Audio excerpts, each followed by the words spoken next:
Okay. I really appreciate you joining us and all the amazing programs and resources that HRC does make available. It's really nice that not only is there an index and expectations that you're providing the resources to help bring companies and individuals along on that journey. So again, thank you for joining us on such short notice. We really appreciate it. So before we move into our overview and our program, I want you to take a look here at this screen. Do you know what makes me so happy about this? Look at all these logos. These are the 20 plus LGBT chambers of commerce that came in to co-host this. This is probably how you found out about that. What I love about this is we're all a part of the NGLCC, the National LGBT Chamber of Commerce, and we're probably working with your colleagues all across in different states. You're likely already involved with us through corporate membership, maybe your own individual leadership. But I want you to be aware and keep in mind that wherever you or your company is headquartered and located across the United States, we're there. And we really love to collaborate like this. And we also need you to be involved and continue to advocate for involvement at the regional chamber level. It makes a huge difference in our work, and it really will help to deepen your DE&I efforts, your supplier diversity efforts at a local level. So a huge thank you to the CEOs and executive directors that are sharing and here with us today. Absolutely, please drop your name and email into the chat. We want to make sure that you're making good connections here as well. Okay, and so with that, I'm going to bring on Steve. I'm going to get you pinned here with me. We're going to be in just a bit of a conversation here as we go into this overview of what's coming up in 2023. That's right, we have almost a whole year before we even have to start working on this survey. So Steve, can you tell us a bit about yourself, please? Absolutely. Thanks, Amanda. And thanks, Keisha. My name is Steve Smotherman, and I'm based out of Nashville, Tennessee. I currently, for the past year and a half, have been operating and forming my own consulting company focused on diversity and inclusion and employee engagement. My previous life before that was leading a very successful ERG front from Cracker Barrel, and was involved with the chamber here, obviously, and HRC. I'm a member of the HRC Business Advisory Council, and that's where, and that group actually is the think tank for the evolution of the CEI. You know, we work in partnership with Keisha and the entire workplace team to make recommendations and try to make everything, when things change, as smooth as possible and give an insight. We are from all different types of industry and all different levels of position. And it's a great to be here today and to meet all of you eventually. So that is me. And the sun is shining here. I'm so happy. There's no more rain for a while anyway, until tonight. So hope everybody's having good weather and good where you are. You know, talking about weather, it's not as bad as when you're from California and you're talking about your weather and you live here in Ohio, but it is always a slippery slope, isn't it? Yeah. Well, I am really, this is my first time meeting you and getting to know you. I'm so thankful that you are joining us today. What I love is you have your own journey within DE&I, from being in the kind of in the trenches with leading an employee resource group, probably early on in the stages of the CEI, and at an organization that many of us hear that name and we're like, oh, interesting, ERG group there, right? So you have some really great stories, I'm sure. And then also now as this advisory board, bringing your expertise and your insider knowledge on the CEI. So just a bit of an overview. So we're going to go kind of slide by slide here, folks, in a real quick overview. These slides are taken specifically from the overview toolkit that we included, and I'll send as a follow-up as well. We're really going to hone in today on some of the differences and changes that are coming up. I do know that some of you might be joining us from the healthcare side of things. I'm going to circle back around to you because I think we're going to do another one of these sessions for the HEI. But I do think in general, there's some broad-based ways that your equity and inclusion efforts, your ERG efforts, align with the Corporate Inequality Index and conversation here today. So you'll have some good takeaways, but we're going to circle back around and make sure that we engage you specifically with the HEI. So this is the way that, just in a quick overview, the way that the scoring breaks down here, right? We got workforce protections, inclusive benefits, supporting an inclusive culture, corporate social responsibility. These have always and often been the indicators on the CEI. They've evolved over time. Where the points are allowed and in what ways you can get to those scores has changed. So Steve, one of the first things that comes up, we don't have to spend that much time on this, but the current criteria is that you get these points for workplace protections. And you know what? We're not getting points for that, or we're getting a smaller amount of points. And the reason for that is it is now federally recognized that you can't fire us for being LGBTQ. So what's really smart here that HRC has done is to say, you should be doing this anyways. Bostock has informed you of this. You need to be getting an order in here. So we're not going to be giving you extra points for something you should be doing anyways. Anything else that you have to add there, Steve, around this change? No, you think you were spot on with how you described it. I mean, it's the evolution of the legislation, which we all know currently is an ever moving target in every state. Right. But there's also, when there's a federal mandate that comes down, then we know that it doesn't necessarily need to be measured or weighted within the CEI any longer. And we can use those points more strategically and overall to get it to be a still strong and effective tool of measuring workplace equality for the LGBTQ employees. Right. And so some folks, when we did our question, asked, how do I maintain my score? If you're at a 90 or 100, you want to maintain. Well, you need to see that you don't kind of have this slam dunk anymore because we've shifted those points over into other places. Mm-hmm. So let's talk about this spousal partner benefits. This is a really interesting one. What our shift here is looking at is that you're not just getting the points, right, for the same-sex spousal medical and soft benefits. And a part of this is, again, because we have marriage equality, right? So it's, again, shifting that the legal landscape at the federal level has shifted. And instead, we're creating equivalency with regards to domestic partnerships. One thing that Christina Olson, who's one of our small group hosts, had shared with me is beautifully in the private sector, there was a shift to have domestic partner benefits before we got to marriage equality. And then we slid back and removed those. And what HRC is recognizing here is that that was actually a move away from equity and parity, right? Not only for LGBTQ folks, but for families that might, families and partnerships that don't include marriage. So what else to think about here, Steve? And what are some other things that might have been added this year? Well, I think with this one, when you mentioned same-sex partner, within the CEI, as it is today, that was probably one of the sections that a lot of companies missed because they said, well, if people can get married, then that's what we'll go with. And we can't open that up to just same-sex partners. We need to do opposite sex partners as well. And will that be expensive, et cetera? But the real reason that still is important, the partners is important, is because, we don't have total equality across the board. And some people may choose not to get married and not have those legal protections just because of that. So I think that's why within this, you see some of that being a sticking point for some folks is the partner benefits part, not the spousal benefits part. Okay, great.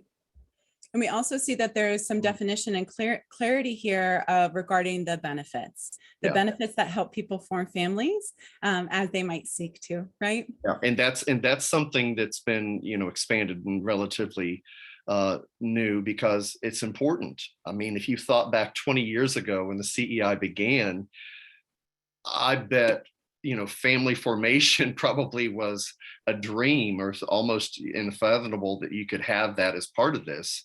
But as we know, it's very important, whether it be adoption, fertility treatments, et cetera.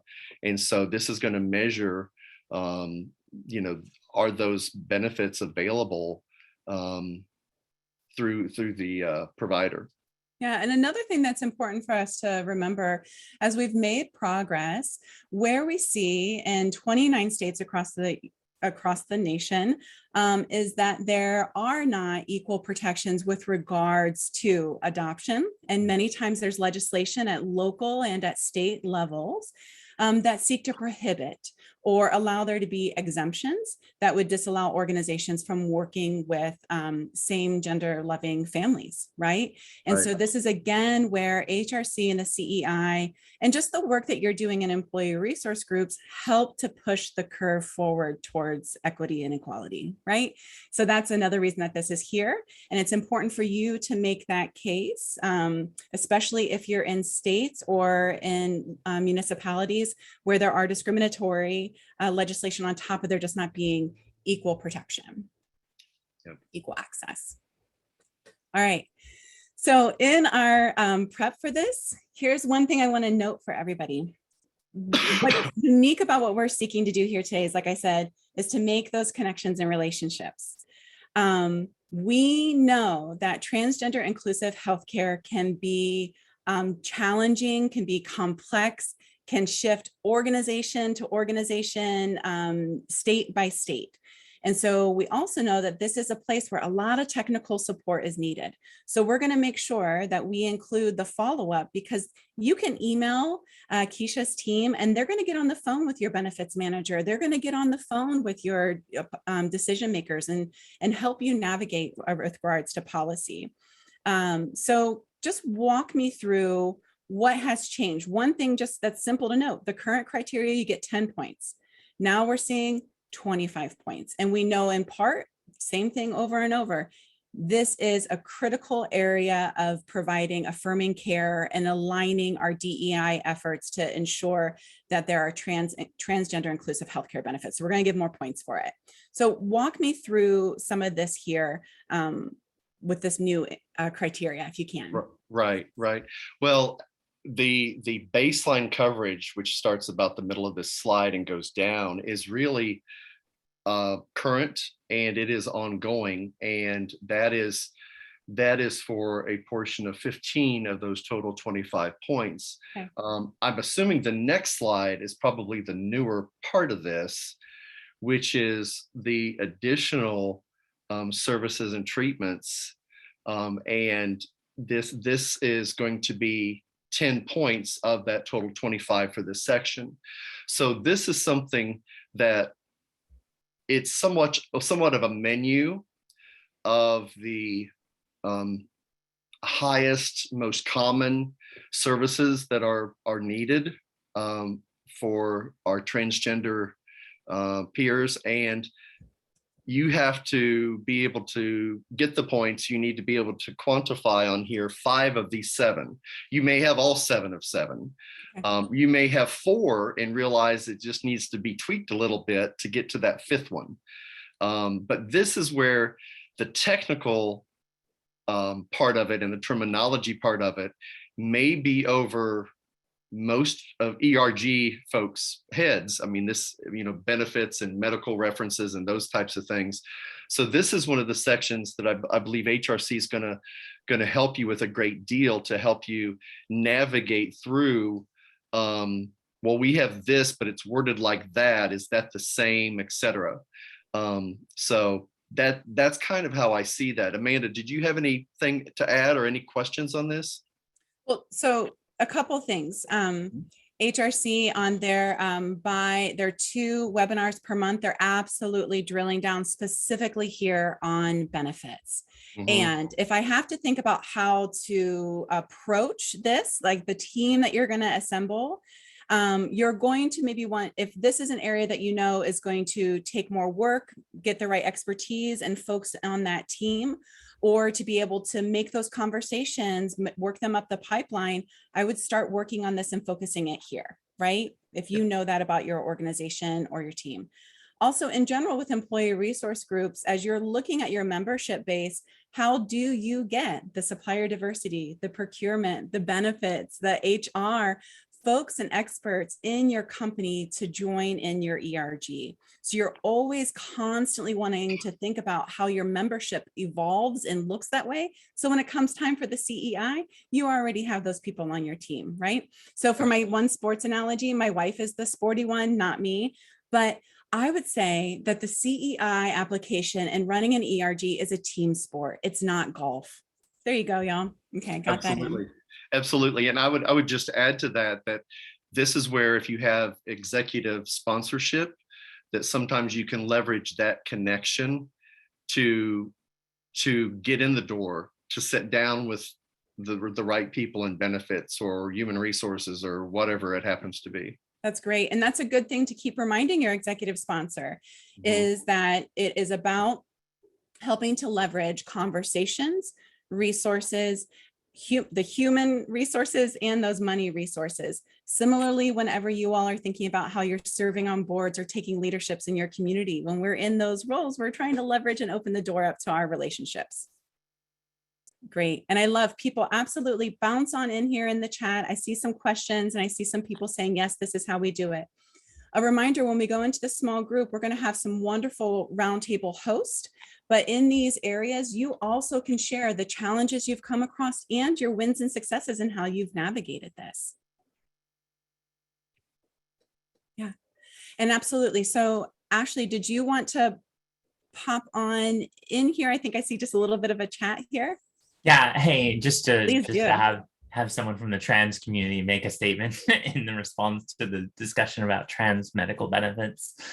Just an important thing as someone who's literally had that conversation at PNC Bank in regards to navigating and changing our entire benefit package. I'll tell you that most insurance companies have two different healthcare plans. There's the Human Rights Campaign Corporate Equality Index 100 path that you see here, and that's grid, and that's what we want you to get there. But then there's trans full. And trans full is where everything under the sun is covered for transgender people who are literally being attacked on every single level in this entire world. So you might want to take a moment in this moment and take a stand and fight for a little bit more. And just go for the whole kit and caboodle where everything is covered for transgender related medical benefits, because the insurance company is really going to be able to do that light coverage and then full coverage, and full coverage will cover anything that is deemed medically necessary to support our TGX people. And so can I get let me ask a clarifying question. So great, these check boxes here, but that's enough. That's just one step. We need to go further than even where we are in the CEI, right? Right. Okay. Yeah, getting 100 is good, but when it comes to actually providing help for people who really need it, who are being attacked on many levels, and I know many of us are across a lot of different geographies. Yeah. This is that important right now. Yeah, and I think so. You're raising a really good question, right? Or a good point. These check boxes are policies, CEI, they're all great, but they might only be getting us up to a certain ceiling. So pay attention to where those ceilings are and the real lived impact and danger that it can cause for people, right? So that is such a great reminder. I love that. Thank you for doing that. The other thing about this that's going to come up for folks is, again, I know what bills were passing in Ohio, and that's a whole other conversation. And so specifically with regards to transgender inclusive healthcare, that is a legislation that we are seeing that is making it unattainable, dangerous, and that people are being penalized. So this is the battle, this is the fight, this is the place to keep staying more informed. Absolutely, I really appreciate that. Okay, and again, this is exactly how we want these to go. If you have something you want to pop on in here, it's easier for you to voice than to chat it. Please just say so and I'll grab you and bring you in. Okay, so another area that we're seeing more points is on the internal training, accountability efforts, and data best practices. And I know we are constantly in our conversations having a lot of In our work to support you all in the corporate sector, we know that inclusive data collection is a challenge, right? Making sure that we have the check boxes, but that the check boxes aren't there to going to make you feel like you can't answer that question or you're going to be discriminated against. So Steve, go ahead and give me an overview here, if you can, about what's the same and what's different, and a little bit of insight as to why these additional points here. Yes, well, it's hard to measure culture, but that would be wonderful if you could, give it on a scale of 1 to 100 what that is.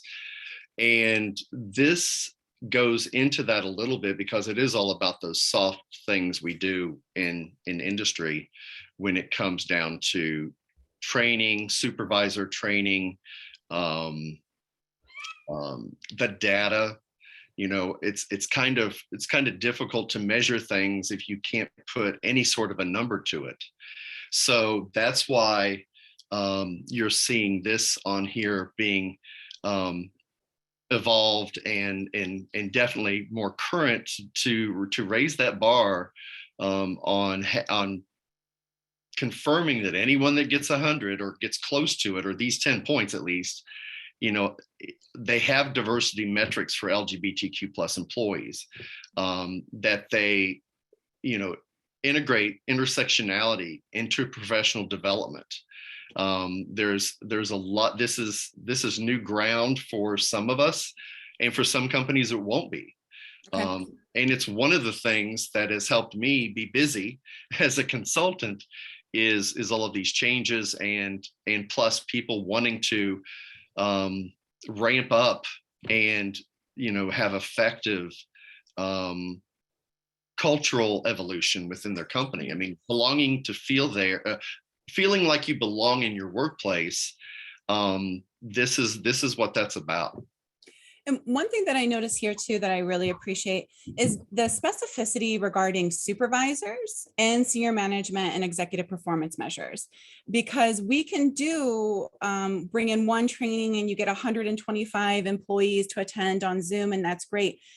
However, what I notice is when you all take time to say, we're going to bring in a management cohort, we're going to bring in this level of senior leadership cohort, and then we're going to do a broader conversation, the way that you can tier and tailor your conversations, your trainings, the more effective it's going to be. And it's going to create spaces where people that are having to make similar kinds of decisions are able to really problem solve and receive the specific kinds of skills and resources that they need. On this call, I know that we have other people like Steve that are working in this realm of equity and inclusion training, of fostering culture and environments. If you haven't already, please drop your contact information in the chat. Also, for our chamber leaders that are on here, if you, like Plexus, have an educational programming and training curriculum, make sure you, again, just drop that in the chat now so people can see it. Because the fact of the matter is, to reach these goals, you're going to have to reach out to the community. You're going to need to bring in folks like us to help you reach these goals. Of course, you're going to cultivate that talent internally as well. But as always, I don't think I need to tell any of you as ERG leaders, we need to be mindful about going to the same people over and over, and the pressure and the burnout, and just sometimes the danger that it can cause if you are always the person on the margin that is having to educate everyone. So we want to be mindful that we don't burn people out in that way. Yep. Darcy, I think.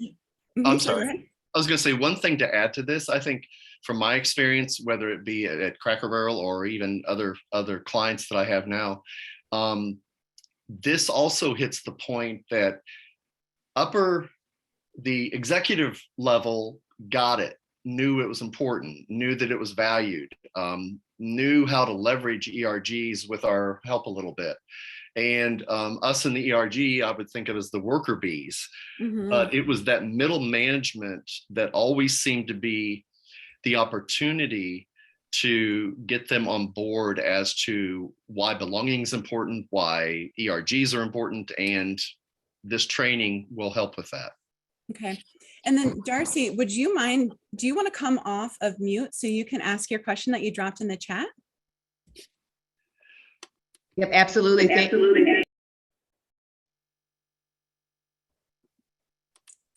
Did we get you in here, or do we have a little bit of a feedback?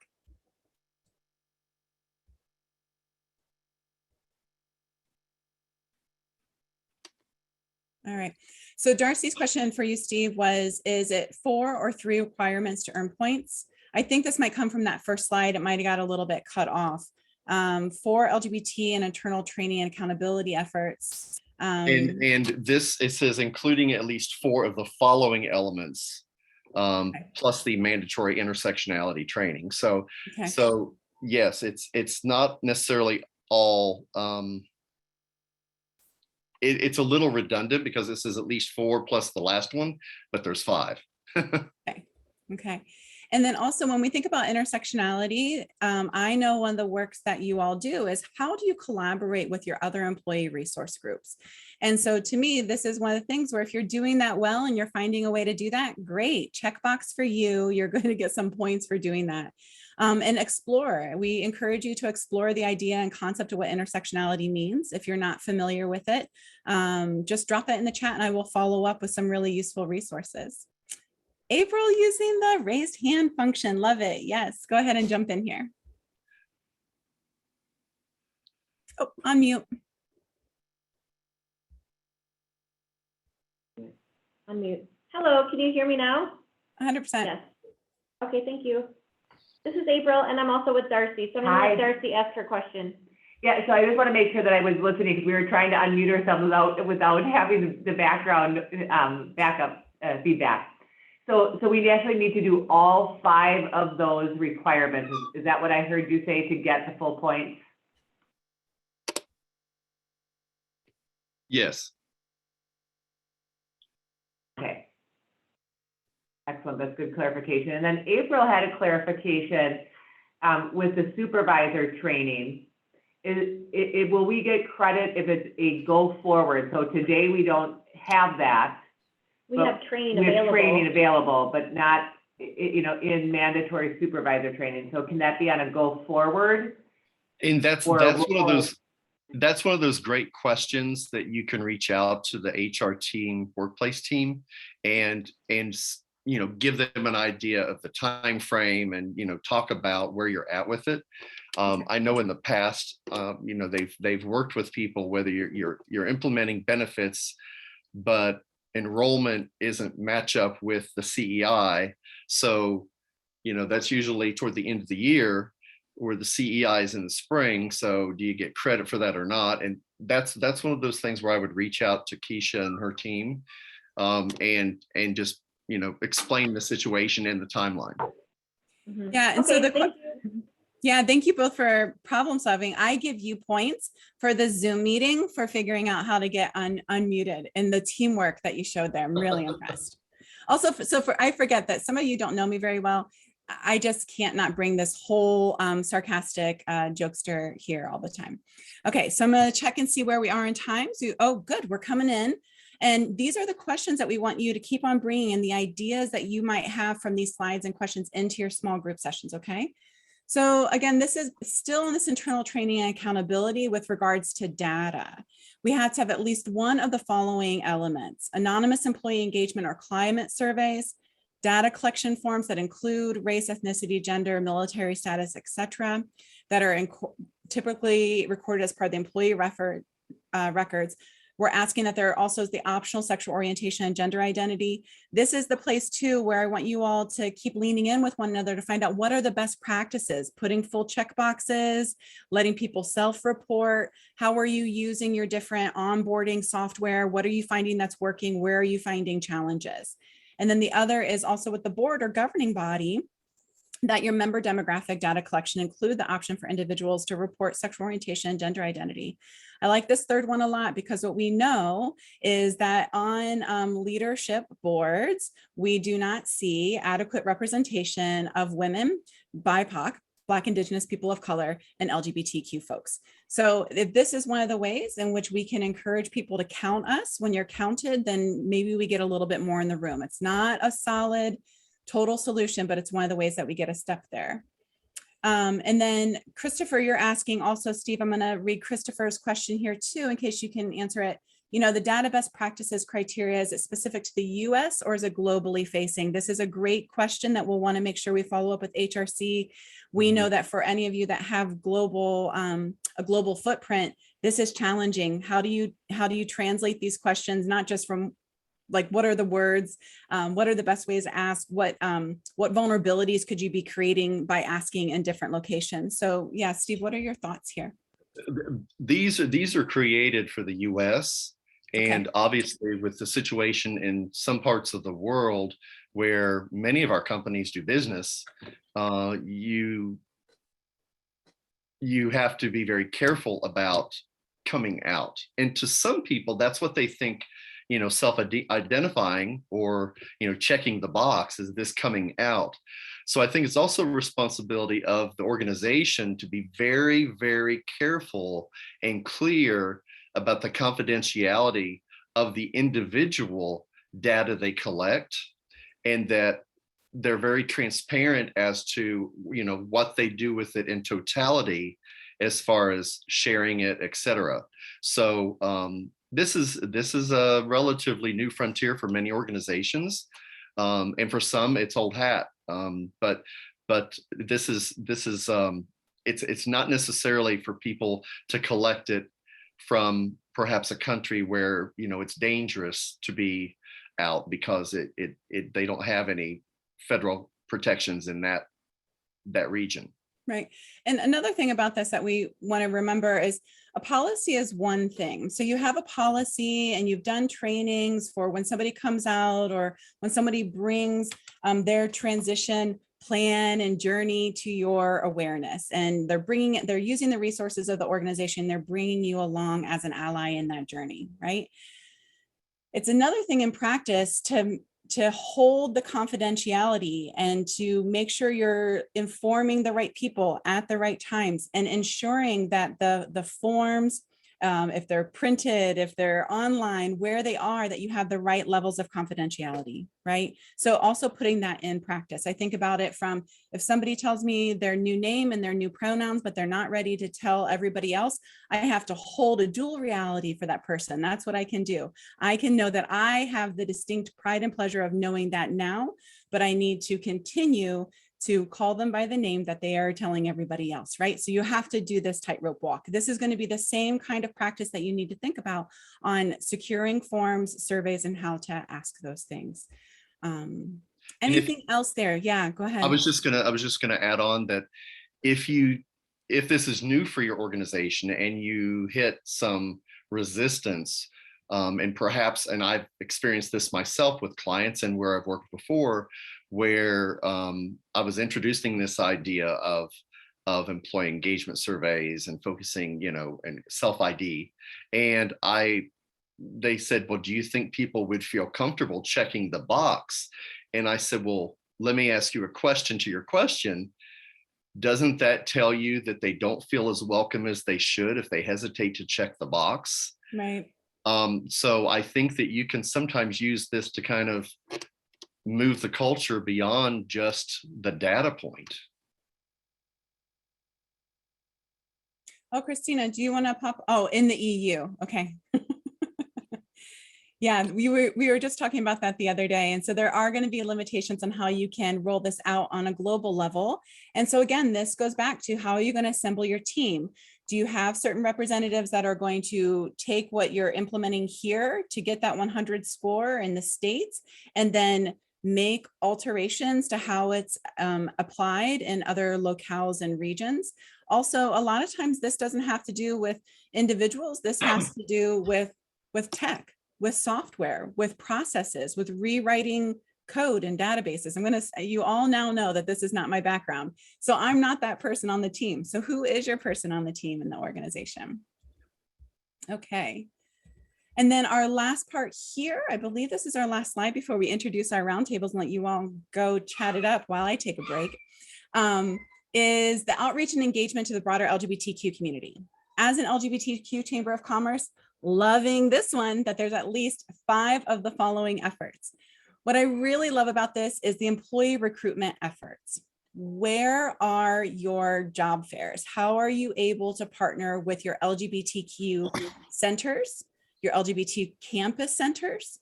We're fortunate that our Metro Health, one of our major hospital systems, host a transgender job fair specifically.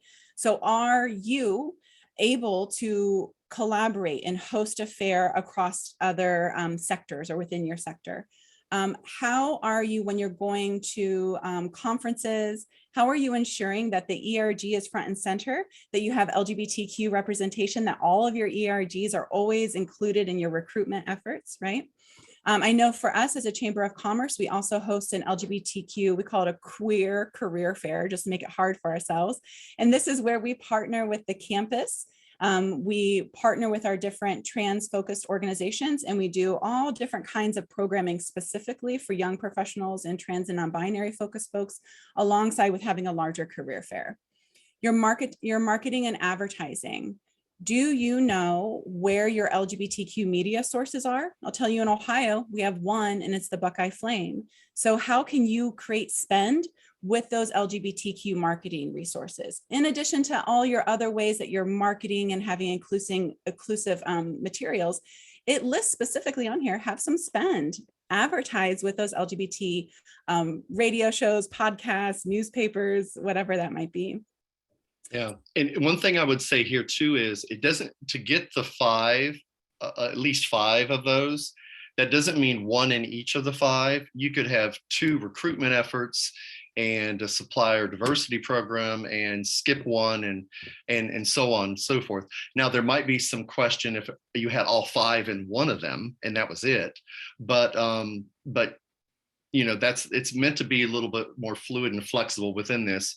Again, if you're unsure, for example, marketing or advertising to the LGBTQ plus consumers, I mean, I can think of a lot of commercials and advertising we have currently out there in the world.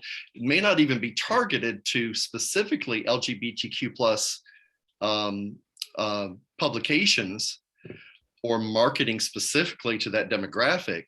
But I mean, there was a Cracker Barrel commercial with a same-sex couple in it, and it wasn't like a headline, but if you knew it and you watch it, I mean, most of us can spot those things from 100 miles away when we see ourselves represented that way. So you might have to reach out to get clarity from HRC if you know, on some of these, depending on what your organization is doing and how they're set up and structured.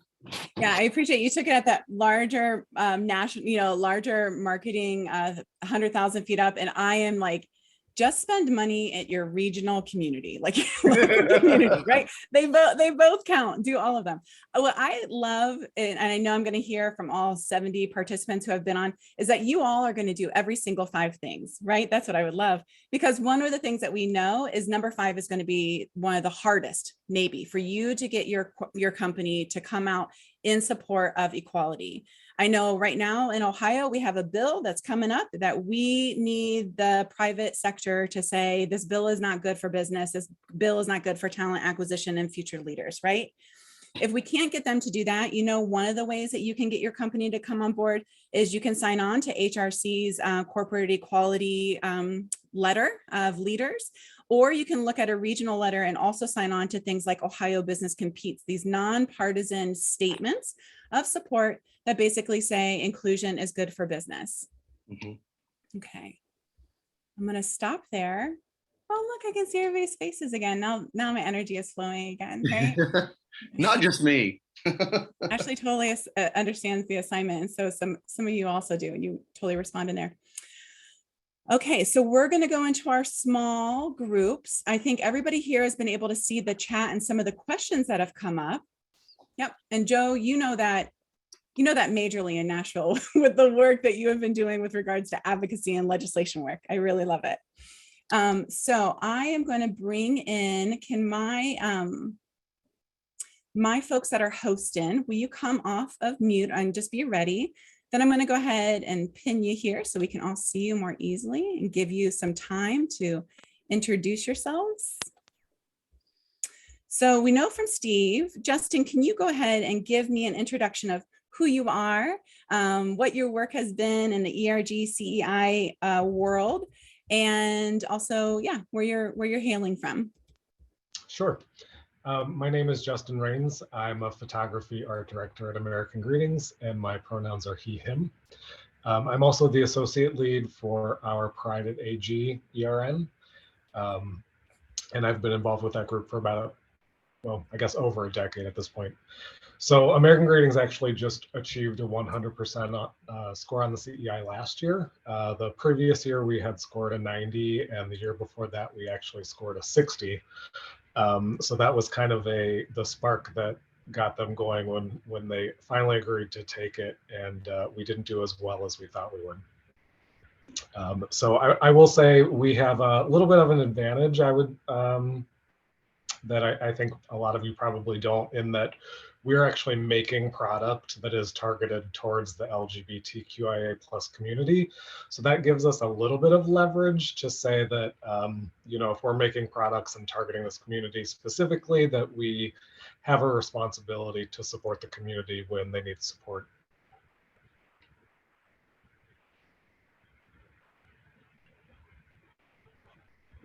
I think you're on mute, Amanda. I was totally failing at multitasking. You literally watched my brain short circuit there. Okay, I was trying to grab the screen share of all of us. We look so cute and darling. So Becca, you're next on my screen. Okay, great. Thanks, Amanda. So I'm Rebecca Sina. My pronouns are she, her. I've been with Highland for nearly 14 years. I'm a cloud delivery manager in customer success, and I've been the president of the Highland Pride Alliance since 2017. This is Highland's second year on the CEI. The first year we scored a rating of 75, and this year we scored a rating of 85. So we're making progress, and we're looking to continue making that progress year over year. And I just look forward to talking to you all in the breakout rooms. Okay, and then I have Scott. Hi, everybody. I am Scott Kelly. I am a senior DE&I analyst at KeyBank, which is based in Cleveland. I have been with the bank for nearly 20 years. When I first started at Key, we were uncomfortable saying LGBTQ. And so we're historically a conservative bank. We have come a long way. I'm proud to say that for the past 10 CEI cycles, KeyBank has achieved 100. It doesn't mean we're perfect, though. We definitely have more work to do. Getting a perfect score on a survey doesn't guarantee that people are having inclusive experiences, especially in the LGBTQ+ community. So I'm looking forward to sharing what we're doing at Key and connecting with all of you. That's great. Thank you. Then Diana, we have some more money focused folks here. I hope you can hear me okay, because Perfectly. my mic went out. Okay, great. Thank you. I am Diana Starks. My pronouns are she, her, and I'm at the Federal Reserve Bank here in Cleveland. I am the Senior Vice President and Chief Diversity, Equity, Inclusion, and Opportunity Officer for our 4th District region. And so I am happy to be a participant here in today's session. And I think about the very first time we submitted for the CEI, we scored, I believe it was 85%. And it was my goal to get the organization to 100%. That was deliberate and it was intentional. And I had a ton of support from my colleagues on the executive leadership team, and we made it. And I was just trying to think, this, I think it was our 6th or 7th year having 100%. And as it was previously stated, the work continues. There's still work that we need to do. We know we need to do, and we're thankful for the year that we have to get that done. Thank you. That's wonderful. Thank you. And then Jonathan. Hi, everyone. My name is Jonathan Stein. My pronouns are he, him, his. I'm the Senior Manager of Marketing Procurement here at Nestle. I was also one of the founding members of Nestle Pride Alliance here. And also, I know Nolan's on the call here. He was one of our leaders as well. And then now we have Olive, who's taking the lead here in the Solon campus. So we're making sure that we pass the torch, share the love, and get different perspectives on it. So Olive, they will be taking the lead here very quickly. And so eager to, our score has been 100 for the past 3 years. And Nestle is very decentralized. So there's different companies like Purina has a score, Health Science, they all have different scores. Some have not been completely 100%, but most of them are now 100 at this time. Great. That's wonderful. Well, it's a nice segue over to Nolan. It's Nestle versus Avery Dennison here. Thanks so much, Amanda. Hi, everyone. My name is Nolan Andersky. My pronouns are he, him. I formerly worked at Nestle.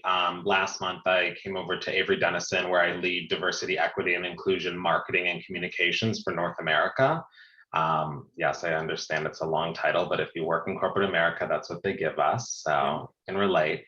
As Jonathan mentioned, was a part of the CEI process where Nestle received a 100 rating multiple years in a row, and super proud to be at Avery Dennison that is also rated at 100 on the CEI, and working with Christina Olsen on helping us continue those efforts. So looking forward to the breakout rooms, and not to steal your mic, Amanda, but I'll pass it to Christina if that's okay, who's a counterpart at Avery Dennison. No, this is exactly the kind of leadership that just makes my heart smile. Love it.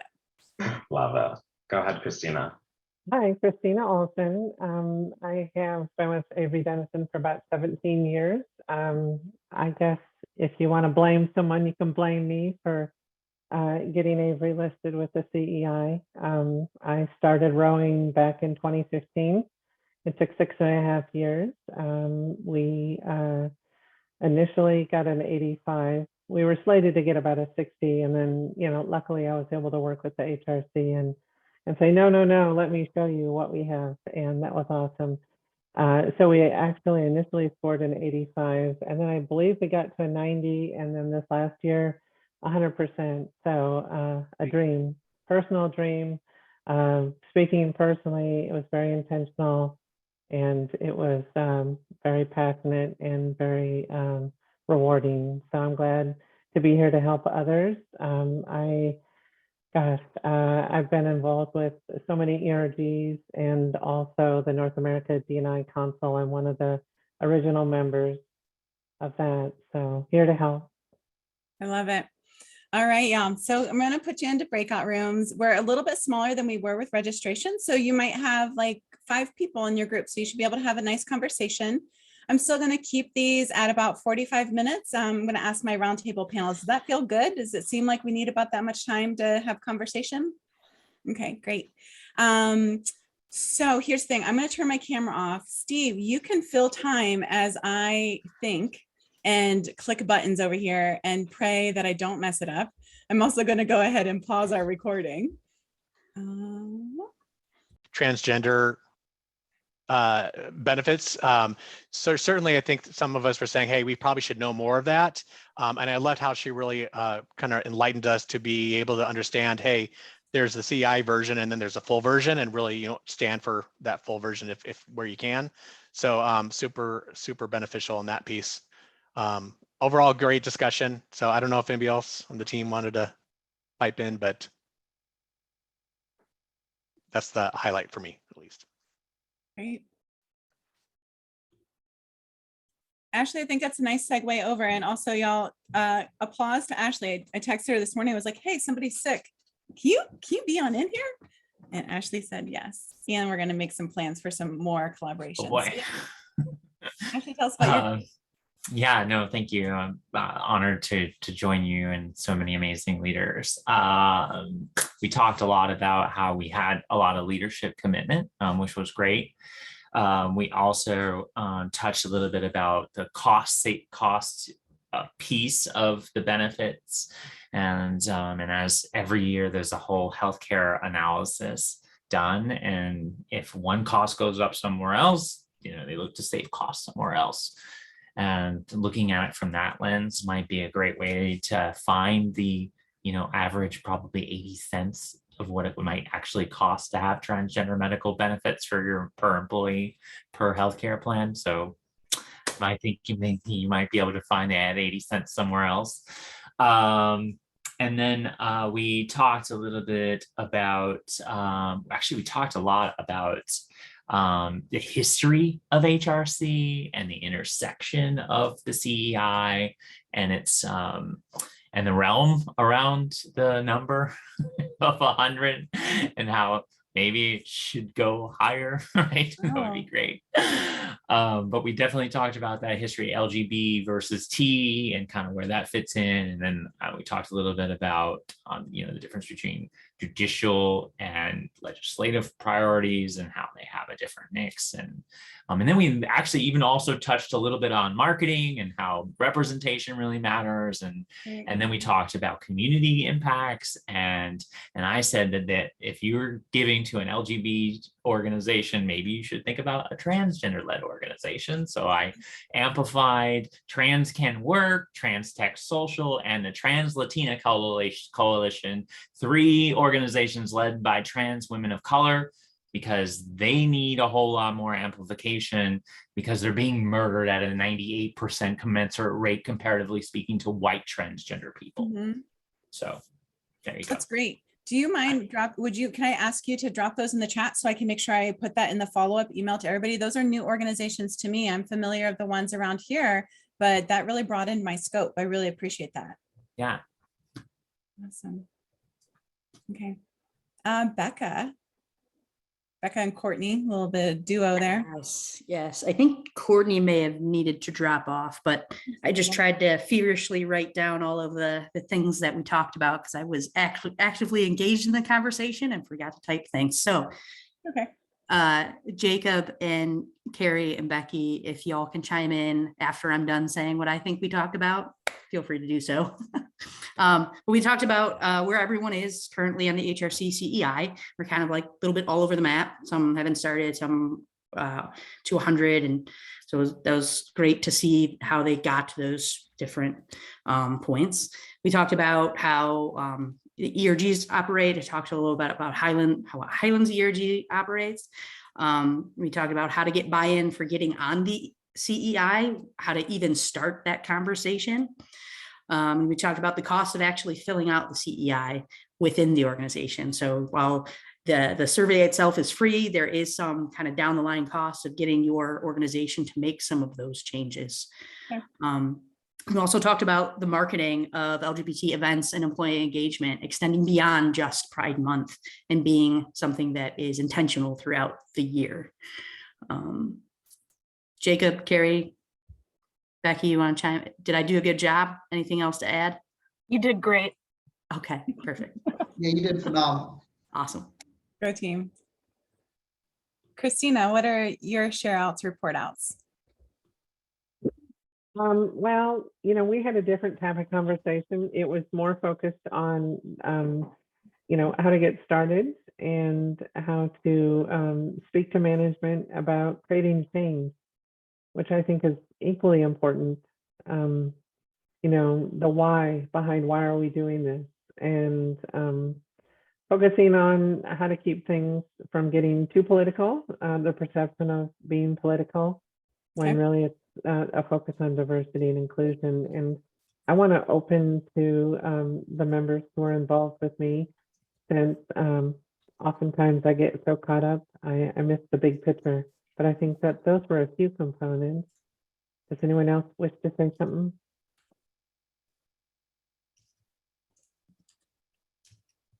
Well, what I love about this is that how key it is to come into space. Oh, sorry, Roger.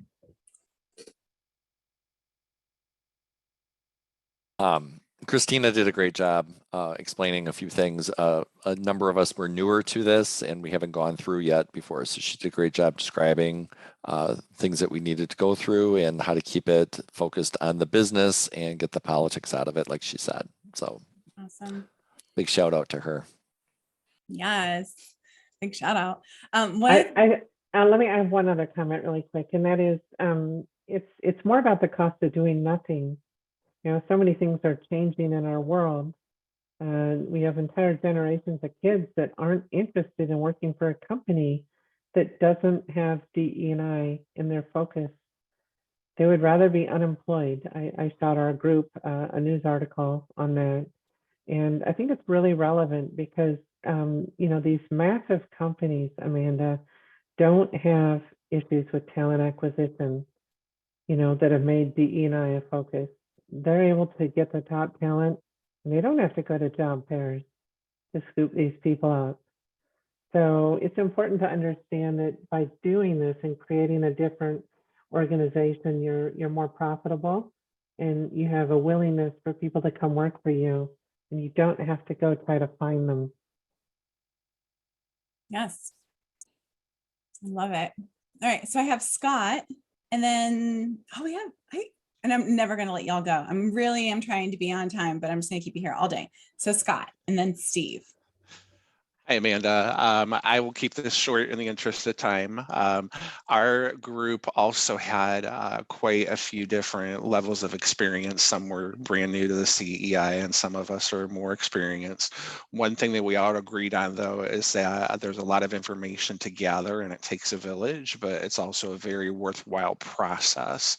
And then additionally, it's really all about the partnerships, both internally and externally, and then making sure that you focus on the impacts. So, it's a journey, but, it's a very worthwhile one.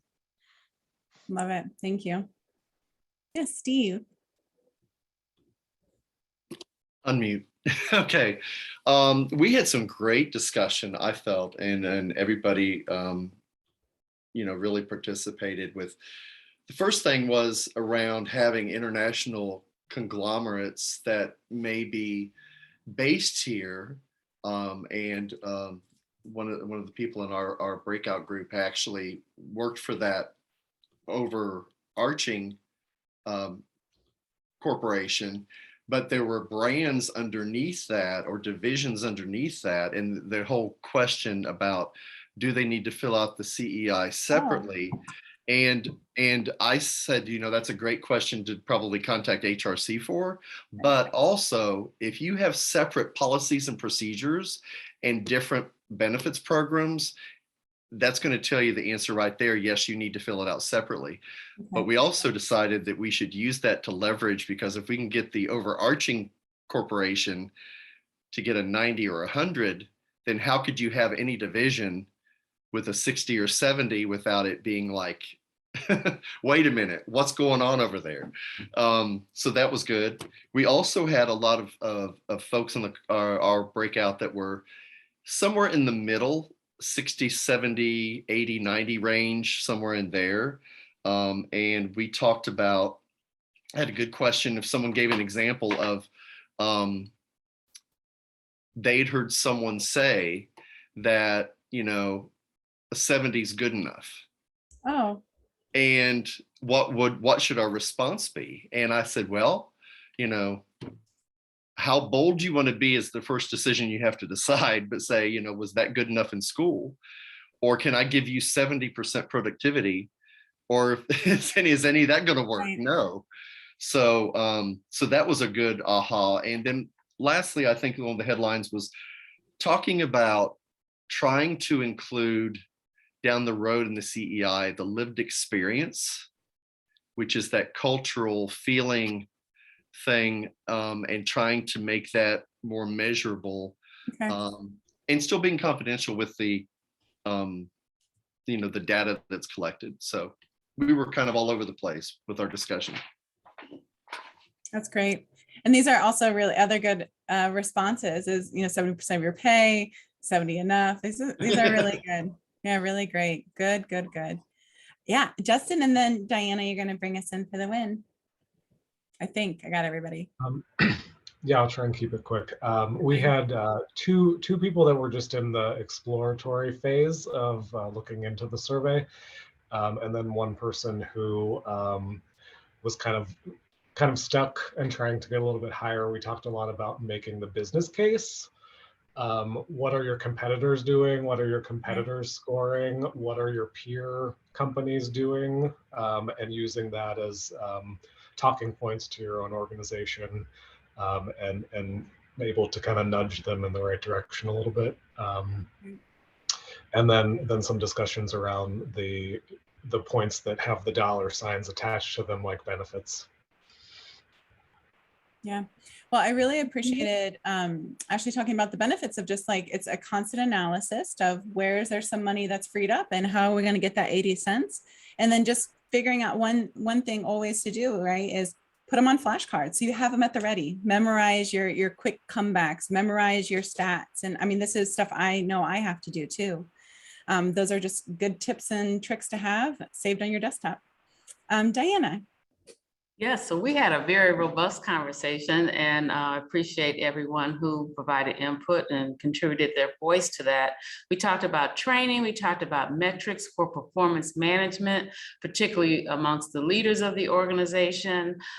We talked about engagement surveys or resource network group type surveys that are specifically geared toward the LGBTQ plus community, or maybe overall diversity from a diversity index perspective. And we included a range of individuals who haven't started, are going to start taking the next survey, to individuals who have you might call veterans in the process, but even the veterans are like anxiously wondering what that next survey is going to be and how we're going to strategically plan to retain 100%. I love it. Yeah, because we have to stay up there at 100 or go above and beyond.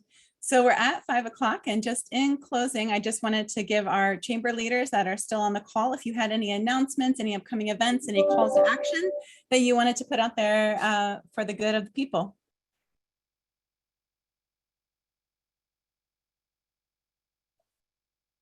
Total silence. Joe. We want to thank you, Amanda, for putting this together, including all of us in this collaboration. And thank you, affiliate chambers, and thank you, Amanda. 100%. Thanks for saying yes. We're the best group ever. Also, so you all know, one last takeaway I'm going to give to you. Do you know that you can add more reactions? That you hit those 3 buttons and you can add any reaction you want? Is this new just to me this week? Yeah, I didn't know that. Okay, watch. Yeah. Look at that. You can choose aliens, you can choose rainbows. Okay, I'm just saying, this made my life. I might not be able to get you into breakout rooms successfully, but I can show you how to use more emojis. More emojis are always better.